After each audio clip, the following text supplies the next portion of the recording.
Oi, meu povo, boa noite, meus queridos. Espero que estejam todos bem. Tô passando aqui rapidinho só para dar um fechamento que eu achei importante. Hoje, né, para quem já tá na reta final das trilhas, deve estar fazendo sobre programas ambientais, medidas mitigadoras, medidas compensatórias, né, e os programas de monitoramento. Então, uma coisa que eu comentei brevemente em aula, mas eu acho importante tá detalhando aqui, é a questão da importância dessas medidas e aonde que elas se encaixam, né? E é isso que eu queria falar um pouquinho com vocês. Então, por exemplo, gente, vamos falar um pouquinho de medida mitigadora, então. Ela sempre tem que estar relacionada, na verdade, tanto a mitigadora quanto a compensatória, ela tem que estar relacionada sempre ao impacto que aconteceu. Então, por exemplo, assim, se o impacto que eu tiver ocasionando com o meu empreendimento ser relacionado à parte da vegetação, eu não vou compensar com alguma coisa relacionada para a população, por exemplo, tá? Então, ao contrário também. Eu tenho lá um impacto relacionado à perturbação da população pelo ruído, que a gente falou bastante na aula sobre isso.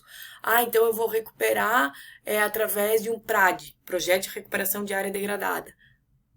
Eu tenho que ter as medidas conforme os impactos e o, entre aspas, né, o público que eu estou atingindo. E lembrando, medida mitigadora, como o próprio nome já diz, é o que eu reduzo. Na melhor das opções eu elimino, mas eu reduzo o impacto ambiental. Compensatória, eu assumo que aquele impacto vai acontecer. Todas as possíveis medidas eu já adotei, mas eu não consigo diminuir aquele impacto. Então eu preciso compensá-lo de alguma forma. Aí entra a medida compensatória. E aí, às vezes, uma dúvida que surge é: programa de monitoramento substitui medida mitigadora compensatória? Não. Programa de monitoramento é outra coisa. Então, eu tenho a medida mitigadora, eu tenho a medida compensatória e tenho os programas de monitoramento. Vou monitorar o quê? Depende dos impactos que forem gerados.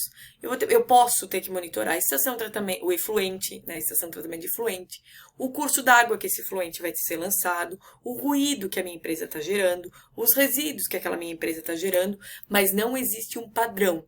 É conforme as características da empresa, do local, ou seja, né, que a gente viu, cruzamento do empreendimento com o local, é onde eu faço, né, o diagnóstico ambiental, é onde eu faço a avaliação de impacto ambiental e aí vejo o que precisa, então, ser monitorado, ok? Então, uma ação não exclui a outra.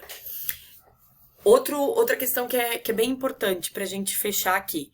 Então, um exemplo, né? Eu tenho uma determinada área e aí eu vou suprimir vegetação dessa área.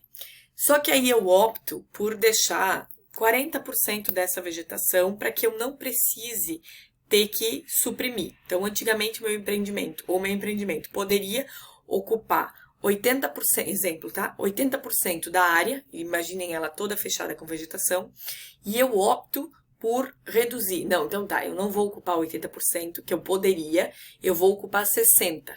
Então, quer dizer, eu estou deixando 20% que eu poderia ocupar e eu não estou ocupando. Então, quer dizer, eu estou diminuindo o impacto da supressão daqueles 20%. Minimizei. Só que todos os 60% eu vou cortar. Então, quer dizer, tenho como diminuir mais? Não, eu já minimizei ali onde deu. Agora, e para aqueles 60%? Então, já que eu minimizei, eu não preciso compensar? Preciso. No caso de supressão de vegetação, sim. E aí, como que eu compenso? Aí, quando a gente está falando de vegetação, vai compensar de duas formas. Fazendo a recuperação de uma área e a averbação de uma área, já com a vegetação, com as mesmas características a que você suprimiu. Então, você averba a averbação como área verde, né, ou como compensação ambiental.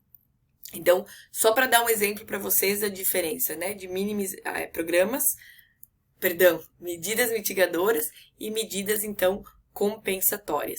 Lembra aquilo que eu comentei? Às vezes, assim, a doação de um equipamento. Ou, então essa região é carente, vai ser a construção de uma creche. O impacto é no meio ambiente, é lá na fauna. O que a creche vai fazer? Nada. Ah, mas eu tô falando de um estudo de impacto de vizinhança. É outra conversa, tá? Então, esse cuidado, então, precisa ter, ok? Então, eu só quis gravar esse vídeo para deixar bem claro para vocês a diferença dos três, para quando eles se aplicam, e acho que só esse exemplo já ficou bastante claro, tá bom? Espero poder ter ajudado, continuo à disposição, qualquer coisa, só entrar em contato, tá bom? Beijo grande, fiquem com Deus e até a próxima.